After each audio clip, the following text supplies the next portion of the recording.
Welcome to my channel point of classes. जैसे कि आप सभी को पता है कि हम आपके लिए कुछ ना कुछ टॉपिक्स लेके आते रहते हैं जो कि ज्योग्राफी सब्जेक्ट से रिलेटेड है। और आज हम टॉपिक पढ़ने वाले हैं शैलें। टॉपिक है हमारा शैलें, या आप कह सकते हैं रॉक्स। ठीक है, तो शैलें क्या होती हैं इसके बारे में हम जानेंगे, और ये शैलें कहाँ से बनती हैं उनके बारे में हम जानेंगे। सबसे शॉर्ट एंड सिंपल क्या होता है कि शैलें बनने से पहले आपको पता होगा कि एक ज्वालामुखी होता है, ठीक है, जिसके बीच में से ज्वालामुखी से कुछ ना कुछ उद्गार होता रहता है और इसके बीच में कुछ दरारें होती हैं। तो इसके बीच में से जब मैग्मा बाहर निकलता है, धरातल के अंदर से मैग्मा जब बाहर निकलता है, तब ये जो दरारों के अंदर जमा हो जाता है या ये बाहर की ओर आकर जमा हो जाता है, तब हम इसे लावा कहते हैं। तो लावा ये जब जमा हो जाता है तो ठंडा होकर चट्टानों का रूप धारण कर लेता है। चट्टानों का मतलब आप इस तरह से ले सकते हैं कि चट्टानें जो होती हैं, ये जो धरातल के अंदर से जो मैग्मा निकलता है बाहर की ओर, जब उसका ठोस रूप वह धारण कर लेता है तो उसको हम क्या कहते हैं, चट्टानें कहते हैं। ये हुआ हमारी इसकी शॉर्ट एंड सिंपल जो इसका परिचय है। उसके बाद में बात करते हैं कि ये शैलें हैं, इसको 3 भागों में डिवाइड किया गया है। तो कौन कौन सी है? सबसे पहली है आग्नेय शैल, उसके बाद में है आग्नेय शैल होगी, उसके बाद में दूसरी अवसादी शैल, और तीसरी शैल जो हमारी वो है कायंत्रित शैल। तो आपको जो पेपर के अंदर क्वेश्चन पूछा था वो किस तरह से पूछा था वो भी बता देते हैं, और इसके अलावा और क्या क्वेश्चन बनते हैं वो भी आपको बता दिए जाते हैं। अब जो आग्नेय शैल है, अवसादी शैल और कायंत्रित शैल है, इसके बीच में आपको क्या पढ़ना है? तो इसके बीच में आपको मेनली रूप से ये पता होना चाहिए कि इन तीनों के जो उदाहरण है, मतलब कि आग्नेय शैलें जो होती है उसका कुछ ना कुछ उदाहरण पता होना चाहिए। ठीक है, और इसके अलावा क्या क्वेश्चन बनता है? एक और क्वेश्चन ये बनता है कि इन दोनों परतों में से, आग्नेय और अवसादी परतों में से किन परतों के अंदर जीवाश्म मिलते हैं? जीवाश्म का मतलब क्या होता है? जीवों के अवशेष, या हम कह सकते हैं जो वनस्पति के जो अवशेष हैं वो किन चट्टानों के अंदर मिलते हैं। ठीक है, उसके अलावा एक और चीज आपको बतानी चाहिए, ये जो आग्नेय चट्टानें होती हैं या अवसादी चट्टानें होती हैं, उसके बीच में से कौन सी ठोस के रूप में रहती है, या हम कह सकते हैं परतदार रूप में रहती है। तो इसके बाद में अब हम देखने वाले हैं एक एक शैलों को लेकर, एक एक शैल लेंगे। सबसे पहले आग्नेय शैलें लेंगे कि आग्नेय शैलें कौन सी होती हैं, अवसादी शैलें कौन सी होती है और कायंत्रित शैलें कौन सी होती हैं। तो देखते हैं हम आग्नेय शैलें। पहले मैं आपको ये बता दूं कि आग्नेय शैलें हैं जो, ये जो नाम है, ये हमारा जो नाम इग्नियस वर्ड से बना है, या हम कह सकते हैं इग्नियस वर्ड से बना है। ठीक है, तो इग्नियस का जो अर्थ होता है वो क्या होता है? अग्नि। तो इसको हम सिंपली भाषा में क्या कह सकते हैं, जो आग्नेय शैलें होती हैं वो कैसी होती हैं? गर्म होती हैं, मतलब कि तब क्या है, ज्यादा लावा गर्म रहता है।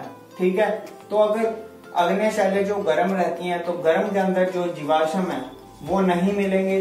जीवाश्म हमेशा किन चीजों में मिलते हैं? जो कि ठंडी होती है, तो इसमें जीवाश्म हमें नहीं मिलेंगे आग्नेय शैलों के अंदर। ठीक है, तो ये जो आग्नेय शैलें होती हैं ये परतदार भी नहीं होती हैं, तो आप लिख सकते हैं ये परतदार भी नहीं होती हैं, और इसमें रवेदार कण भी क्या नहीं मिलते, ये आप कह सकते हैं। उसके बाद में आता है आग्नेय शैलों के अंदर, अब हम देखते हैं इसके कुछ उदाहरण। तो इसके उदाहरणों के अंदर अगर आप लिखना चाहते हैं तो लिख सकते हैं, जैसे ग्रेनाइट हो गया, बेसाल्ट हो गया, बेसाल्ट के अलावा बिटुमिन्स हो गया, बिटुमिन्स जो कोयला है वो हो गया, बिटुमिनस। उसके अलावा पैरू,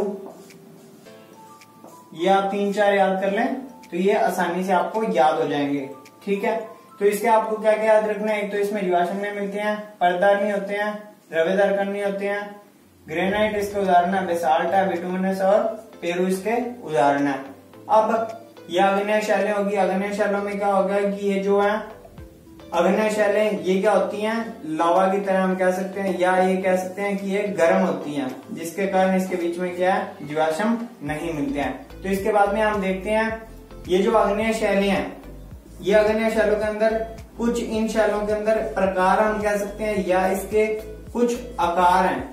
क्यों आकार? जब ये लावा, आपको बताया कि जब ये लावा जब ज्वालामुखी से बाहर की ओर निकलता है तो ये किसी न किसी रूप में ठंडा होकर जमा हो जाता है, तो जमा होने के बाद इसकी कुछ आकृतियां बन जाती हैं। वो आकृतियों के अलग अलग नाम है जो कि अग्नेय शैलों के अंदर ही जाने जाते हैं या अग्नेय शैलों के अंदर ही आते हैं। तो कुछ ऐसी आकृतियां होती हैं जो ज्वालामुखी के बाहर की ओर जमा हो जाती है और कुछ धरातल के अंदर की ओर जमा हो जाती है। उन आकृतियों को अब हम पढ़ेंगे कि वो कौन कौन सी आकृतियां होती हैं। तो अब हम देखते हैं अग्नेय शैलों के अंदर जो परतें बनती हैं या हम कह सकते हैं जो उसके प्रकार बनते हैं या जो आकृति बनती है वो कौन कौन सी आकृतियां? बैथोलिथ। साथ में पढ़ते रहते हैं कि बैथोलिथ की आकृति किस तरह की होती है। ये जो बैथोलिथ की आकृति होती है, जब धरातल से आपको बताया है कि जो मैग्मा बाहर की ओर निकलता है जब वह गुंबदाकार रूप के अंदर जमा हो जाता है, ठीक है, सीधा याद रखना। जब बैथोलिथ का जो हम कह सकते हैं कि ज्वालामुखी के अंदर से जब बाहर की ओर निकलता है और ये गुंबदा रूप में जमा हो जाता है तो उसको हम क्या कहते हैं? बैथोलिथ कहते हैं। ये अग्नेय शैल के अंदर ही आता है। उसके बाद में बैथोलिथ के बाद में आता है स्टोक। तो ये जो स्टोक है ये बैथोलिथ की तरह ही होता है, पर इसके अंदर ये गुंबद का जो आकार है वो क्या हो जाता है? छोटा हो जाता है, ठीक है। ये चीजें आपको कोई नहीं बताएगा, मैं ही बता रहा हूं आपको।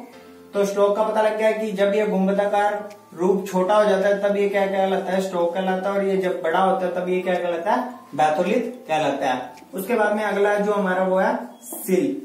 सिल क्या होता है? जब ये ज्वालामुखी के अंदर से मैग्मा जब बाहर की ओर निकलता है, जब ये धरातल के बाहर आकर सीधा भूपृष्ठ के समांतर, हम कह सकते हैं भूपृष्ठ के समांतर हो जाता है, तब वो क्या कहलाता है? भूपृष्ठ के समांतर होते ही ये सिल कहलाता है। समांतर होती है ये क्या कहलाता है? सिल कहलाता है। और इसका जब छोटा रूप होता है उसको हम क्या कहते हैं? शीट कहते हैं। इसके छोटे रूप को हम क्या कहते हैं? शीट कहते हैं। उसके बाद में आता है एक इसका रूप है डाइक। ये डाइक क्या होता है? जब ये ज्वालामुखी के अंदर से जब मैग्मा बाहर की ओर निकलता है, जब ये सीधी हम कह सकते हैं खड़े रूप में जब जमा हो जाता है धरातल के अंदर ही, तब उसको हम क्या कहते हैं? डाइक कहते हैं। उसके बाद में आता है फैकोलिथ, ठीक है। फैकोलिथ जैसे ही नाम से पता लग रहा है, फैकोलिथ को हम याद कैसे करेंगे कि हम किसी भी चीज को अगर फेंकते हैं, मान लीजिए हम पानी को फेंकते हैं तो कैसी आकृति बन जाती है? लहरनुमा। तो आप किस तरह से याद करेंगे? जब भी फैकोलिथ आएगा तो वह याद रहेगा लहरनुमा आकृति के समान। उसके बाद में आता है फैकोलिथ के बाद में आता है लैकोलिथ, ठीक है। अब हम देखेंगे लैकोलिथ को। तो ये जो लैकोलिथ होता है इसकी आकृति किस तरह की होती है वो आपको बता देते हैं। लैकोलिथ की जो आकृति होती है वो होती है एक छतरी नुमा आकृति, ठीक है। तो आप लिख सकते हैं छतरी नुमा आकृति जो बनती है वो किसकी होती है? लैकोलिथ की। उसके बाद में हमारा आता है लैपोलिथ, ठीक है। कौन सा आता है हमारा? लैपोलिथ। तो ये जो लैपोलिथ होता है वो किस तरह की आकृति होती है? तश्तरी नुमा आकृति होती है, ठीक है। लैपोलिथ की आकृति कैसे होती है? तश्तरी नुमा। जैसे आपने देखा होगा ये तश्तरी बनी होती है जिसको हम डाइस कह सकते हैं। तो ये कैसी आकृति होती है? तश्तरी नुमा आकृति होती है, ठीक है। अब आपको पता लग गया होगा कि अग्नेय शैलों की कुछ आकृतियां बनती है वो कौन कौन सी होती हैं और स्क्रीनशॉट ले लिया होगा। इसके बाद में हम पढ़ेंगे अवसादी शैलें। यहीं से मैं स्टार्ट कर रहा हूं अवसादी शैलों के बारे में। अवसादी शैलें हैं ये किस शब्द से बना है या हम कह सकते हैं किस वर्ड से बना है? तो हम कह सकते हैं अवसाद या हम कह सकते हैं सेडिमेंट, ठीक है। सेडिमेंट रॉक्स कह सकते हैं इसको। अवसाद का मतलब क्या होता है कि ये परतों के रूप में जमा हो जाता है इस तरीके से। बहुत सारे जब परतों के रूप में जमा होता है तो इसको हम कह सकते हैं परतदार चट्टानें होती हैं, ठीक है। और इसके बीच में कौन कौन से इसके उदाहरण कह सकते हैं, कौन कौन सी चीजें मिलती हैं? तो इसके बीच में चूना पत्थर, ठीक है, चूना पत्थर, बलुआ पत्थर, चूना पत्थर, बलुआ पत्थर, सपिंड। और इसके अलावा हम कह सकते हैं इसके बीच में ज्यादा खनिज तेल। तो ये सबसे ज्यादा प्रधान शैल होती है। इसके बीच में सबसे ज्यादा जो भी तत्व मिलते हैं या खनिज मिलते हैं वो सबसे ज्यादा किस परत में मिलते हैं? अवसादी शैल के अंदर मिलते हैं। तो अवसाद के अंदर मैंने आपको ये बता दिया कि अवसाद जो ये होता है परतदार होता है, इसके बीच में जीवाश्म भी मिलते हैं, ठीक है। जीवाश्म भी इसके अंदर मिलते हैं। इसके अलावा अगर आपका कोई भी डाउट हो तो आप पूछ सकते हैं। तो अब हम देखते हैं कायांतरित शैल। तो कायांतरित शैल जैसा कि नाम से आपको पता लग रहा है कायांतरित, या फिर हम इसको कह सकते हैं रूपांतरित शैल। रूपांतरित का मतलब क्या होता है? रूप में परिवर्तन, ठीक है। तो जो अग्नेय शैलें हैं या हम कह सकते हैं अवसादी शैलें हैं, उसके जो सम्मिश्रण से बनती है, मतलब कि ये क्या होती है, शैलें टूटती बिखरती रहती हैं किन्हीं न किन्हीं क्रियाओं से। उसके बीच में कुछ क्रियाएं जैसे रासायनिक हो गया या हम कह सकते हैं भौतिक क्रियाएं होती हैं जिसके कारण टूटती बिखरती रहती हैं। तो इन दोनों के सम्मिश्रण से कौन सी बनती है, कायंत्रित शैलें बनती हैं। ठीक है, अभी कायंत्रित शैलें बन गई तो अब क्या होता है कि सबसे जो ऊपर मिलती है वो होती है अग्नेय शैलें, उसके नीचे होगी अवसादी शैलें जो पर्दा रूप में जमा होती है, उसके नीचे जो होती है वो कौन सी होती है, कायंत्रित शैलें। ठीक है, वो कुछ कर्णधार भी होती हैं और कुछ परतदार भी होती हैं, मतलब दोनों की दोनों होती हैं। अब हम इसके बीच में देखते हैं कि ये जो कायंत्रित शैलें होती हैं इसके क्या क्या उदाहरण हैं और ये जो हमारी जो आग्नेय और अवसादी शैलें हैं उसको कायंत्रित में किस तरह से ट्रांसफर करती हैं। तो सबसे पहले हम इसका उदाहरण देख लेते हैं। जो सैपिंड है इसको चेंज किस में करती है, शिष्ट में करती है। ठीक है, किस में करती है, शिष्ट में करती है। उसके बाद में बलुआ पत्थर को और जो हमारा एक चूना पत्थर, ठीक है, बलुआ पत्थर और चूना पत्थर है, इसको किस किस में चेंज करती है, इसको करती है क्वार्ट्जाइट में। ठीक है, क्वार्ट्जाइट में। और जो चूना पत्थर है इसको करती है संगमरमर में। ठीक है, तो ये भी आपको बताना चाहिए कि जो ये चूना पत्थर है इसको किस में चेंज करती है। इसी तरह के क्वेश्चन पूछे जाते हैं पेपर के अंदर कि जो चूना पत्थर है इसका कायंत्रित रूप क्या है, तो आप कह सकते हैं संगमरमर। बलुआ पत्थर का कायंत्रित रूप क्या है, तो क्वार्ट्जाइट। ठीक है, उसी तरह से जो बेसाल्ट है, बेसाल्ट जो हमने पढ़ा था अग्नेय शैलों के अंदर, तो बेसाल्ट को किस में चेंज करती है, शिष्ट के अंदर चेंज करती है। ठीक है, उसके बाद में कुछ और देख लेते हैं, 2-3 पॉइंट। ग्रेनाइट को चेंज करती है नीस में, और बिटुमिनस को चेंज करती है ग्रेफाइट में। तो आपको अभी तक समझ में आ गया होगा जितनी भी आपको टॉपिक पढ़ाया।